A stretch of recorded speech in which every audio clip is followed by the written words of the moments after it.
السلام عليكم ورحمة الله وبركاته والسلام يا دماتين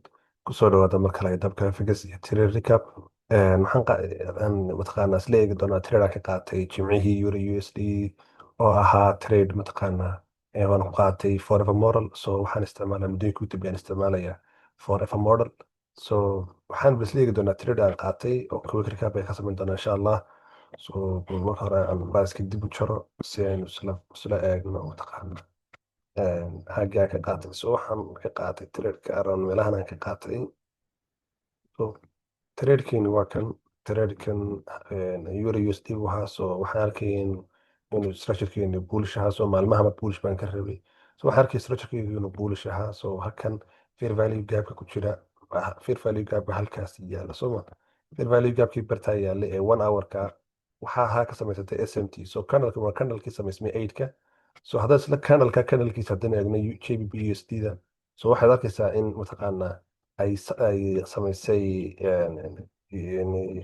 JPBSD iyadu SMT halaha ka samaysay so aanay qaadin looga aanay qaadin so waa candlekii samaysmay 8 so horta ma joogo waa candlekii 8 ka samaysmay so markaysaa candlekii 8 waa ka so muusan qaadin candlekii xaggan ka xigay ee 4kiina muu qaadin so 5kiina may qaadin laakiin euro USD iyadu way qaaday mataqaanaa 4kiina way qaaday 5kiina 6kiina way qaaday 7kii bay qaaday so wixii dhan bay wada qaaday ilaa 4kii wixii dhan wada qaaday so halkaa waxaad yaalla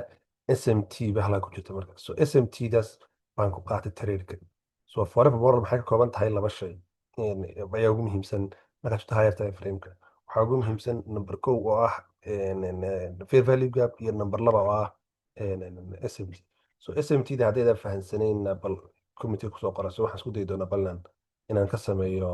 cashar gaara oo SMT-da ku saabsan so waxaan isla haysanaa higher time frame-keeni SMT-dani waan haysanaa fair value gap-keeni waxaan dhan waan haysanaa so waxaan wada degaynaa marka 5 minute time frame-keena marka sorry 5 mode baan aaday 5 minute-keena aadaynaa marka so markaynu 5 minute-keena nimaadna waxaan arkaynaa inuu price-keeni uu sameynaya maxay inuu price-keeni sameeyey SMT-da sameeyey so liquidity-na la qaaday so dhowr liquidity baa jira oo meelaha la qaaday so kana jira oo kana jira waxaa dhan waa isku wada liquidities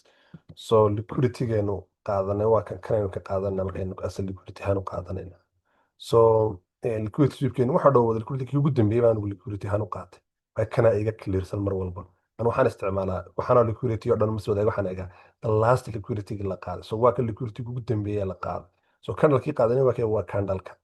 so candle-kana markaa u isticmaalaya maxay asa OB ama change in state of delivery so candle-kayga change state of delivery-gayga waa ka so candle-ka baanu isticmaali doonaa maxay asa OB baanu isticmaali doonaa so kana aniga ii noqon doonaa OB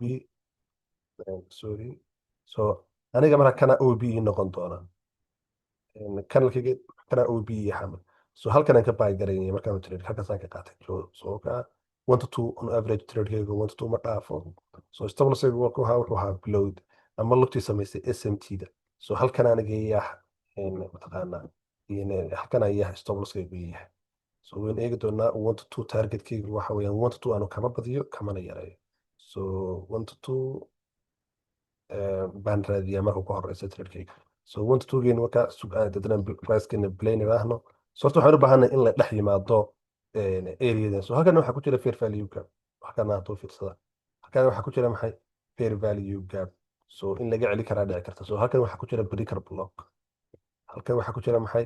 breaker block baa ku jira so aaggan laftiisu isna waa aag adag laakiin maxaynu eegaynaa haddana maadaama candle-kan uu si xooga ku baxay waxaynu u baahan nahay in lasoo la sameeyo bahalkii retracement lagu soo sameeyo candle-kii adkaaya ka baxay bartaa so price-keena yara balay garaya markaa so waan eegi doonaa ilaa xilliga lagu soo noqdo so saacaddu haddeer waa imisadii waa 9 soo maha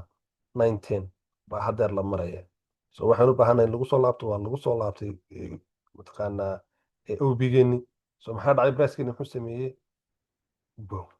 على طول waxaanu qaadanay TB-geena aynu qaadanay so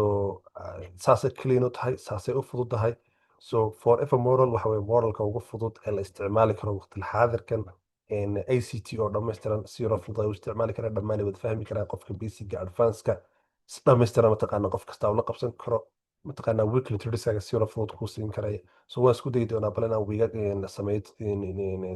muuqaala caynkan oo kaloo fara badan. So muuqaalkan waa muuqaalkii ugu horreey jiray recapka duubayo. So haddii aad wax badan ka fahantay waad ka fahantay, haddaad wax badan ka fahmi weydan insha allah waxaan isku dayi doonaa muuqaala kuwan kasii tayo wanaagsan inaan sameeyo insha allah. asalaamu calaykum waraxmatullaahi wabarakaatu. sidoo kale ha ilaabin inaad kusoo biirtaan channelka yaala telegramka yaala descriptionka insha allah inaad soo join garaysaan ha ilaabin.